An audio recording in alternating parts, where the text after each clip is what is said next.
علماء اور طلباء نے اپنے ذمہ داری کو چھوڑا ہے. علماء کی ذمہ داری کیا ہے؟ علماء کی ذمہ داری ہے فاصدع بما تؤمر. علماء کی ذمہ داری ہے بلغ ما انزل الیک.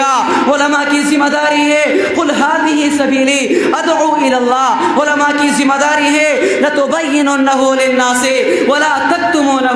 علماء کی ذمہ داری ہے تأمرون بالمعروف وتنہون عن المنکر. لیکن علماء نے اپنے ذمہ داری کو اس طرح چھوڑا ہے کہ اس دور میں فتنہ جمہوریت چل رہا ہے. علماء آمین بالجہر کے اختلاف میں مصروف ہے. اس دور میں فتنہ سربریت چل رہا ہے.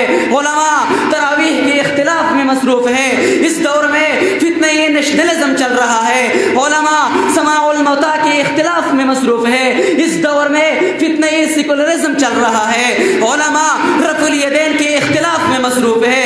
اس دور میں ٹرانسجنڈر کے نام سے بل پاس ہوتے جا رہی ہے.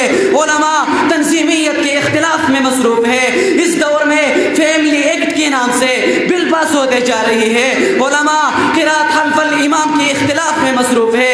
اس دور میں ٹرانسجنڈر کے نام سے بل پاس ہوتے جا رہی ہے. علماء آسانی جمعہ کے اختلاف میں مصروف ہے. لیکن ایسے اختلافات نہیں کرنا چاہیے کیونکہ ہمارے معاشرے میں جمہوریت کی وجہ سے، سربریت کی وجہ سے، سیکولرزم کی وجہ سے، نیشنلزم کی وجہ سے لوگ اسلام سے دور ہوتے نظر آ رہے ہیں. ہمارے معاشرے میں فیملی ایڈ کی وجہ سے، ٹرانسجنڈر کی وجہ سے، تحفظ حقوق نصاب کی وجہ سے لوگ اسلام سے دور ہوتے نظر آ رہے ہیں. آخر اس کا کیا وجہ ہو سکتی ہے؟ اس کا ایک ہی وجہ ہے کہ علماء نے فروعی مسائل کی طرف توجہ دے کر اصولی مسائل کو چھوڑا ہے. جب علماء فروعی مسائل کو چھوڑ کر اصولی مسائل کی طرف توجہ دیں گے تو معاشرے کا اصلاح ہو جائے گا. معاشرہ فتنوں سے محفوظ رہے گا. معاشرے میں لوگوں کا عقیدہ بن جائے گا.